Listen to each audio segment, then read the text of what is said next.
Mi prometida me pidió un tiempo para estar segura de casarse conmigo, y en ese tiempo se acostó con su ex. Ahora dice que no es justo que yo cancele la boda por eso y que igual me ama. Tenía el chat de la boda ardiendo, el celular vibrándome en la mano y la sensación de que me estaban viendo la cara en 4 Kelvin. Me acababa de enterar de algo que no se procesa, ni con meditación ni con frases bonitas. Y aún así, ella tuvo el descaro de decirme que yo era el injusto. Yo soy Santi, y hasta hace nada yo era el prometido afortunado.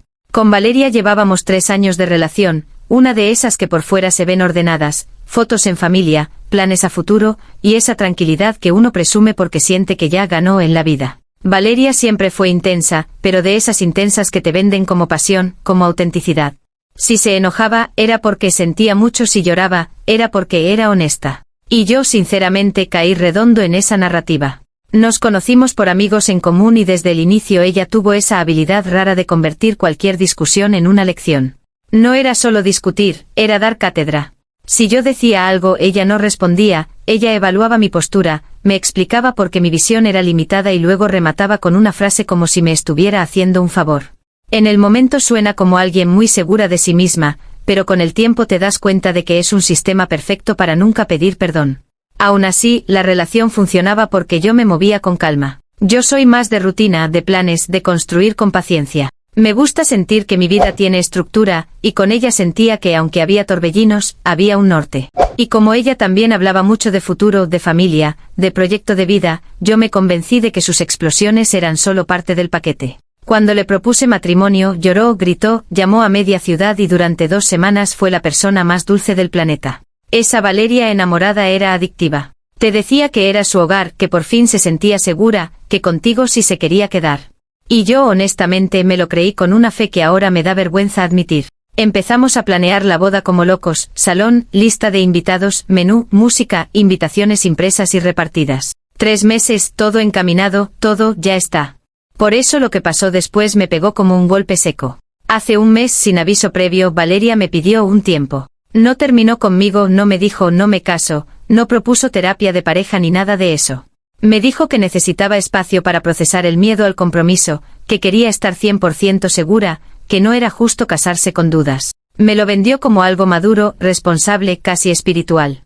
Y me lo dijo mirándome como si yo fuera el que no estaba entendiendo la profundidad del asunto. Yo intenté ser el hombre razonable. Me dije que era nervio preboda, que es normal que a alguien le dé pánico el para siempre. Me dije que si yo presionaba, la iba a empujar más lejos. Entonces acepté darle 2 semanas de espacio total.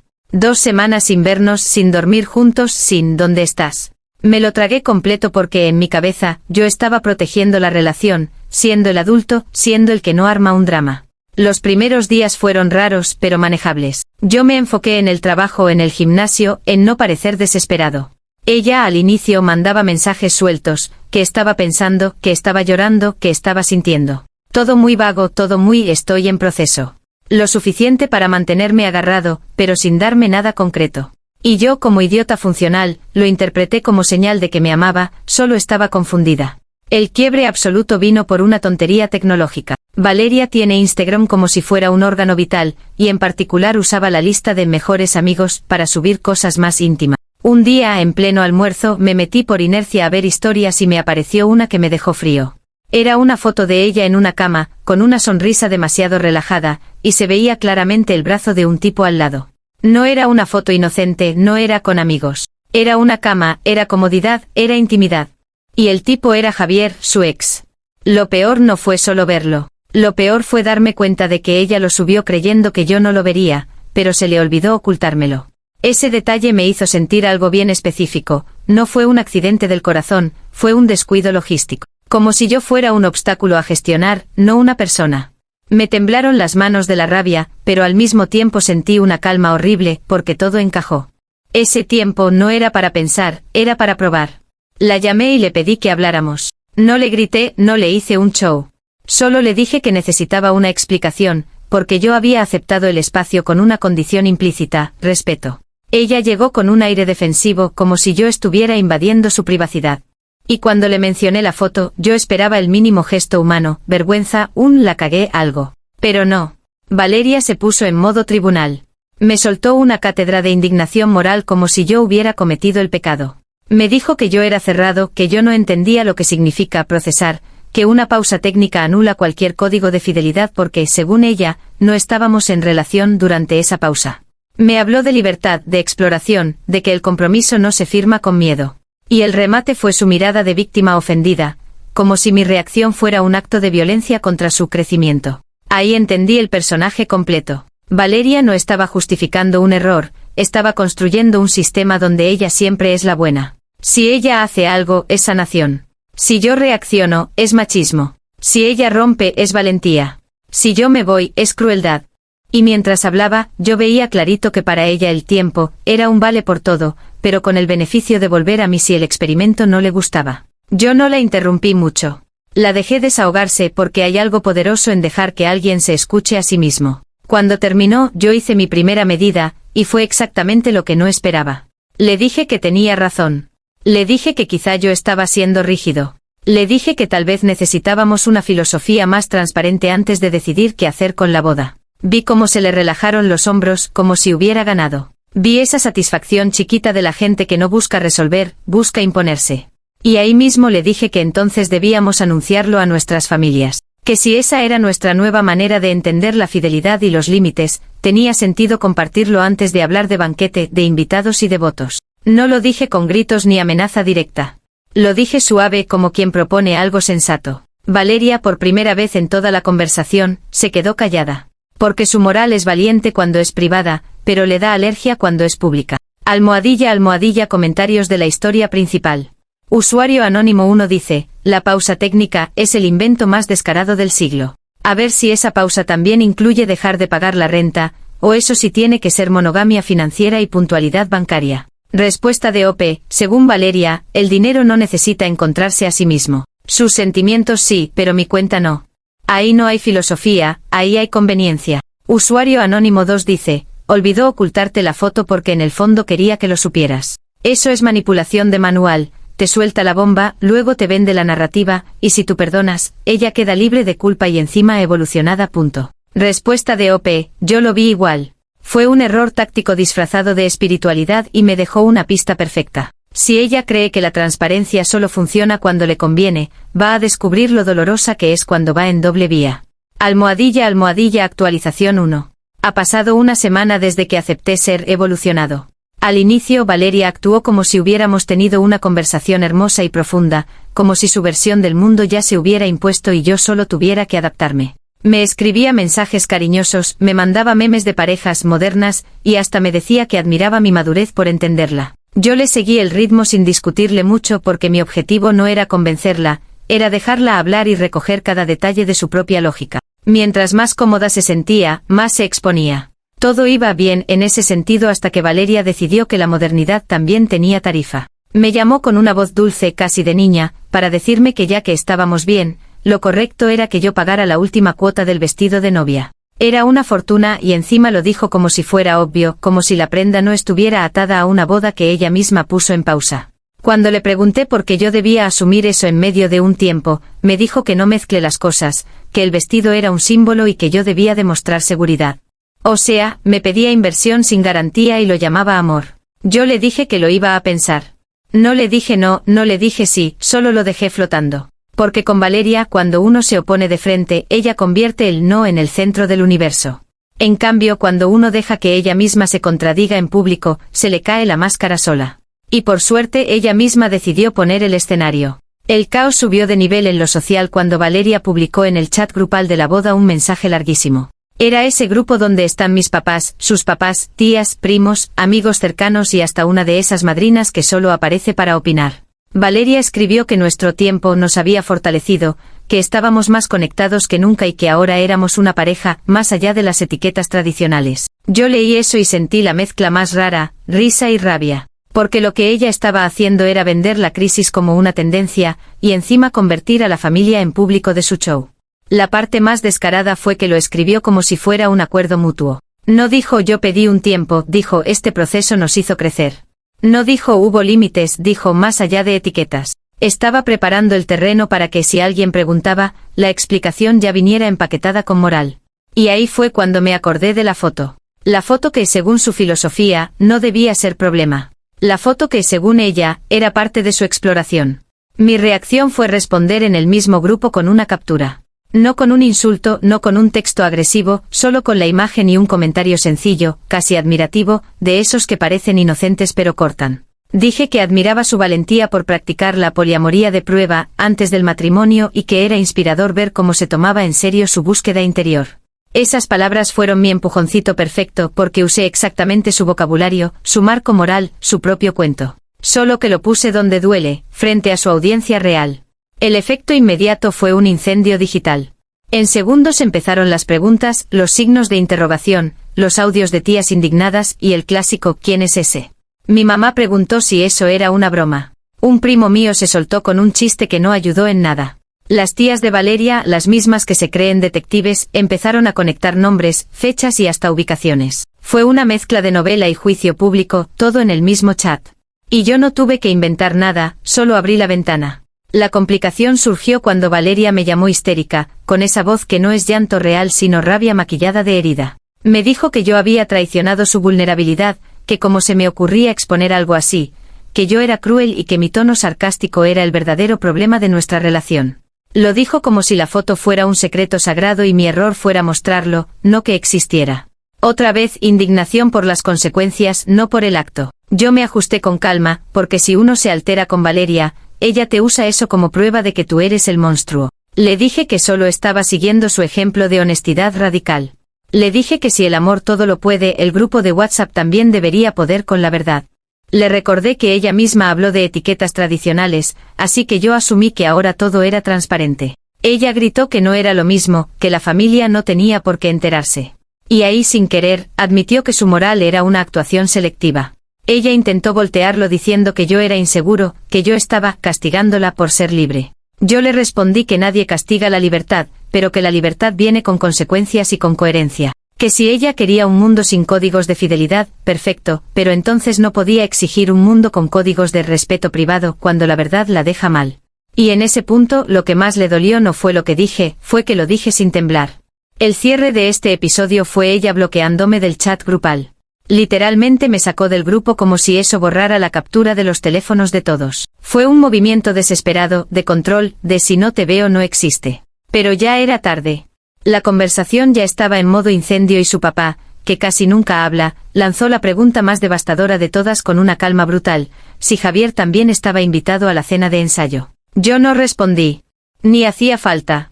El silencio ahí fue parte del golpe.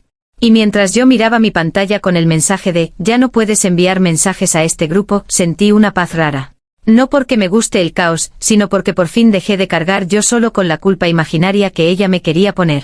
Si ella iba a jugar a la modernidad para justificar una falta de respeto, entonces la modernidad venía con la parte que ella no podía controlar, el espejo. __ comentarios de la actualización 1. Usuario anónimo 1 dice, poliamoría de prueba suena como versión demo de software, pero el virus viene incluido y encima te pide actualizar con la tarjeta guardada. Respuesta de OP, ella quería una boda moderna, yo solo le di el estreno mundial del concepto. Si iba a venderlo como evolución, que aguante la conferencia de prensa. Usuario anónimo 2 dice, nada destruye más a una indignada moral que una tía con acceso a internet. Esas señoras huelen la incoherencia como tiburones con sangre. Respuesta de OP, te juro que fue lo más terapéutico que me ha pasado sin pagar sesión. Por primera vez no era yo solo intentando explicar lo inexplicable, el equipo de tías hizo el trabajo sucio por mí. Actualización 2. Han pasado 10 días desde el desastre del chat. Durante esos días Valeria intentó reescribir la historia como si yo hubiera hecho un acto de violencia digital y ella fuera una víctima incomprendida de un hombre inmaduro. Me enteré por terceros porque ella seguía con el bloqueo como castigo simbólico, como si su silencio fuera una herramienta de disciplina. Aún así, me mandaba mensajes por privado con frases largas y dramáticas, mezclando llanto con reproche, como si quisiera que yo pidiera perdón por haber reaccionado a su propia foto. Yo no caí en esa trampa, pero tampoco le di pelea directa, porque ya había entendido su patrón. Ella no discute para resolver, discute para cobrar. Todo iba bien, hasta que Valeria decidió que su indignación tenía que volverse factura. Me escribió diciendo que por mi agresión en el chat, yo debía compensarla económicamente pagando la penalización de cancelación del salón de fiestas. Lo planteó como un principio moral, según ella, yo era el que decidió terminar, así que yo debía asumir el costo. Me dio risa amarga como ignoró por completo el detonante original, como si su cama con Javier fuera un detalle irrelevante y el verdadero delito fuera mi sarcasmo. En su cabeza, yo no estaba cancelando una boda por una traición, yo estaba castigando su libertad, y por lo tanto tenía que pagar. El caos escaló a nivel económico cotidiano cuando intentó domiciliar el pago de su terapia de sanación post-ruptura a mi cuenta de ahorros. No fue una propuesta, fue casi un anuncio, como si yo tuviera la obligación de financiar el duelo de la mujer que se acostó con su ex en medio de un tiempo que ella misma pidió. Me mandó el número de cuenta, el nombre de la terapeuta y un discurso sobre cómo mi frialdad le había causado un trauma. Ahí la vi clarita, no era solo una discusión, era una estrategia. Ella quería hacer que yo pagara por los daños de su propia decisión, y además quería hacerlo con el sello de salud mental, para que yo quedara como villano si me negaba. Mi reacción fue no discutir por chat. Yo ya sabía que en texto ella iba a convertir cada palabra mía en un arma, así que me moví por donde ella no controla, lo contractual. Fui directamente al salón de eventos con el contrato de la boda, con calma y con una claridad que me sorprendió incluso a mí. Ese contrato lo habíamos firmado meses atrás, cuando todo era ilusión y promesas, pero yo siempre he sido meticuloso con los papeles. No porque fuera paranoico, sino porque me gusta saber exactamente en qué me meto. Y en ese momento, esa manía se volvió mi salvavidas. Yo había pedido incluir una cláusula específica por si algo se rompía de manera seria antes de la fecha. No era una cosa dramática en su momento, era algo que yo defendí como prevención, porque ya habíamos visto a amigos perder dinero por cancelaciones absurdas. La cláusula decía en resumen, que si la cancelación se daba por infidelidad documentada, ciertos cargos se revisaban de otra forma y la responsabilidad podía recaer en la parte que provocó la ruptura. El dueño del salón, que conoce a mi familia, me escuchó sin morbo, solo con esa cara de otra boda que se va al piso. Le mostré la captura de la historia de Valeria y le expliqué el contexto sin adornos, porque no hacía falta adornar lo que ya era humillante por sí solo. El boomerang fue inmediato y brutal, pero no porque yo lo buscara con un tutorial de venganza, sino porque el sistema funciona con reglas simples cuando tienes pruebas. El dueño del salón me dijo que con esa cláusula, yo no quedaba como el único responsable económico. Me explicó que se podía recuperar, que se podía transferir, y que quedaba pendiente según fechas. Yo firmé lo necesario, dejé constancia de la causa y pedí el procedimiento formal. Nada heroico, nada cinematográfico, solo un adulto cortando pérdida. Yo salí de ahí sintiendo que por primera vez en semanas, tenía el control de algo real. Lo que no anticipé fue que el dueño del salón, por su cuenta, le enviara a Valeria la factura total de la pérdida de ingresos por cancelación tardía y los cargos que, según el contrato, podían atribuírsele a ella. En otras palabras, el golpe no le llegó de mí, le llegó de un tercero con sello y números. Y cuando algo viene con números, a Valeria se le cae el discurso espiritual en segundos. Ahí entendí otra cosa, ella quería hablar de libertad hasta que la libertad le tocó el bolsillo. El efecto fue que Valeria se quedó sin la base económica que ella asumía que tenía. Ella había hecho planes contando con que yo iba a pagar todo por hombre, por maduro, por no hacer escándalo. Y de repente su retiro espiritual con Javier ya no era un retiro, era un gasto que alguien tenía que cubrir. Ahí su narrativa cambió porque Valeria no tolera quedar como responsable, entonces necesitaba urgencia, lágrimas y presión directa. Y por eso vino la siguiente escena. La complicación llegó cuando se presentó en mi oficina. Yo estaba trabajando normal, intentando recomponer mi vida sin drama, cuando avisaron que había una mujer alterada pidiendo verme. Cuando la vi entendí que venía a montar teatro. Valeria entró llorando con la respiración agitada, hablando fuerte para que todo el mundo escuchara. Dijo que yo la estaba asfixiando financieramente por una simple equivocación del corazón, que yo era vengativo, que yo quería destruirla. Y lo peor fue que intentó vender la idea de que ella estaba sanando, y yo estaba castigando. Yo no le devolví el show. Eso fue lo más difícil, porque mi primera reacción humana era gritarle que se fuera, que dejara de victimizarse, que tuviera vergüenza. Pero yo sabía que ese era su plan, provocarme para que yo quedara como el agresivo. Entonces me ajusté con una frialdad calculada. Le dije que ese no era un lugar para conversaciones personales y que si necesitaba hablar, podía hacerlo por los canales adecuados. Ella insistía, seguía llorando, decía que yo era un monstruo por usar contratos y cláusulas como armas. En ese punto pedía seguridad que la escoltara fuera. No con violencia, no con humillación, solo con firmeza. Ella gritó que yo la estaba exponiendo como si no hubiera sido ella quien subió su foto, quien escribió en el chat de la boda, quien convirtió la crisis en marketing moral. Y mientras la acompañaban alcanzó a soltar una frase que me quedó sonando, que yo era un hombre pequeño, que me dolía que ella fuera libre. Era su firma emocional, el último intento de ponerme el sello de villano sin mirar lo que ella hizo. El gancho quedó cuando, ya afuera, me mandó un audio larguísimo jurando que me demandaría por exposición pública de su vida privada. Me habló de derechos, de reputación, de que yo no podía difamarla. Y lo dijo con una seguridad que me dio risa, porque la única exposición que existía era la que ella misma había iniciado. Pero al mismo tiempo me prendió una alarma. Valeria no iba a soltar el control sin intentar una última jugada para ganar la narrativa y forzarme a ceder. Comentarios de la actualización 2. Usuario Anónimo 1 dice, hermano, la cláusula de infidelidad documentada es cine. Tú estabas viviendo en el año 3000 mientras ella estaba en pausa técnica, en una cama ajena. Esa cláusula debería ser ley nacional. Respuesta de OP, siempre hay que leer la letra pequeña, especialmente con las espirituales. A mí no me salvó la suerte, me salvó haber sido ordenado cuando todo parecía perfecto. Usuario Anónimo 2 dice, pasó de prometida a ex escoltada por seguridad. Evolución de marca rapidita.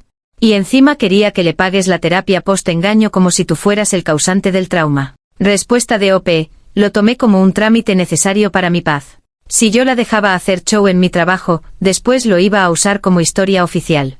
A veces poner un límite es lo único que te protege de la gente que vive de la narrativa. Actualización 3.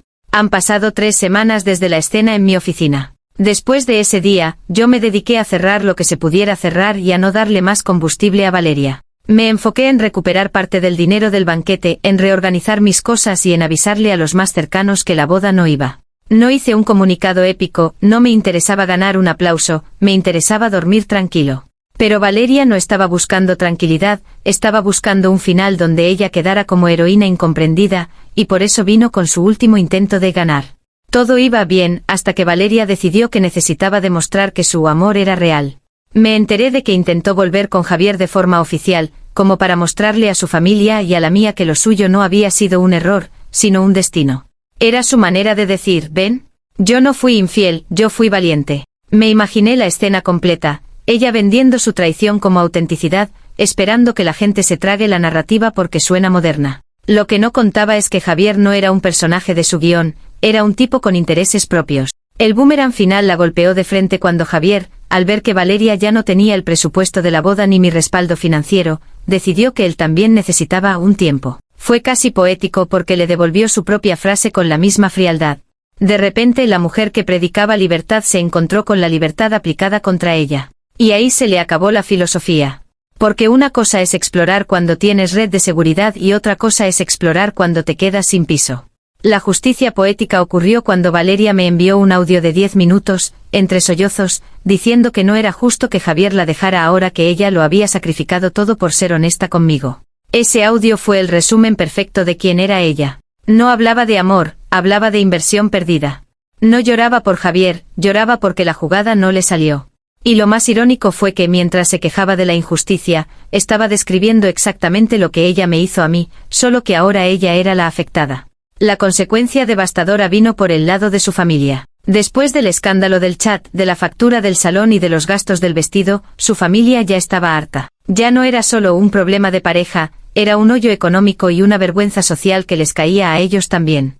Las tías que antes defendían, ahora exigían cuentas. Sus papás, que al inicio intentaron tapar el sol con un dedo, se cansaron de ser parte del desastre. Y la presión fue tan fuerte que la obligaron a vender cosas para cubrir gastos, incluyendo cualquier capricho acumulado de esos meses. El remate más cómico y triste fue verla subir una foto a Instagram intentando convertir el desastre en estética. Publicó que estaba vendiendo su anillo de compromiso con un texto de desapego material para nuevas energías, como si fuera un acto de iluminación. Pero ahí hubo otro choque con la realidad, porque el anillo no era un accesorio cualquiera y yo ya había dejado claro por vías formales que no podía empeñarlo como si nada. Ese intento de venderlo no la hizo ver evolucionada, la hizo ver desesperada. Y su círculo que antes le celebraba frases, empezó a mirarla con esa lástima silenciosa que mata más que un insulto. Con el tiempo, la vida de Valeria se fue encogiendo. Se terminó quedando arrimada en casa de una prima que no le compra discursos, una de esas mujeres prácticas que te ponen a lavar platos sin escuchar monólogos. Esa imagen, para alguien como Valeria, es una derrota. Porque ella vive de sentir que dirige el relato, y cuando te toca lavar platos en una casa ajena, se te acaba el escenario. Y yo no sentí alegría por verla abajo, sentí alivio por no estar atado a esa rueda eterna de manipulación moral. Yo, por mi lado, recuperé parte del dinero del banquete y lo usé para hacer algo simple, irme de viaje con mis amigos. No por venganza ostentosa, sino por cierre. Necesitaba respirar, recordar que mi vida no era solo una boda cancelada, ni una mujer gritándome por WhatsApp, ni un contrato. En ese viaje entendí algo básico: yo no perdí una prometida. Yo evité casarme con una persona que convierte sus decisiones en virtud y tus límites en pecado.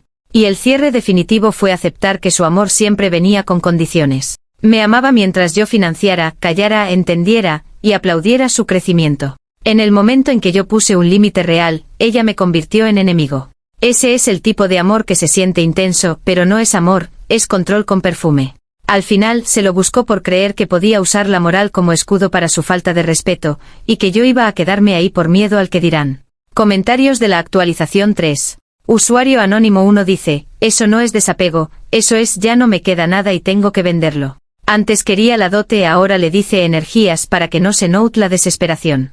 Respuesta de OP: exacto. Cuando alguien le pone nombre bonito al fracaso, es porque no soporta decir la verdad sin maquillaje. El karma no tiene vocabulario espiritual, solo llega y ordena. Usuario Anónimo 2 dice: Javier aplicó la única lógica: si se lo hizo a ti, te lo iba a hacer a él. Fue el único inteligente ahí. Ella quería libertad hasta que la libertad la dejó sin plan B. Respuesta de OP: y lo mejor es que yo no tuve que convencer a nadie con discursos. La realidad hizo el cierre sola. A veces el final perfecto es el que no tienes que escribir tú.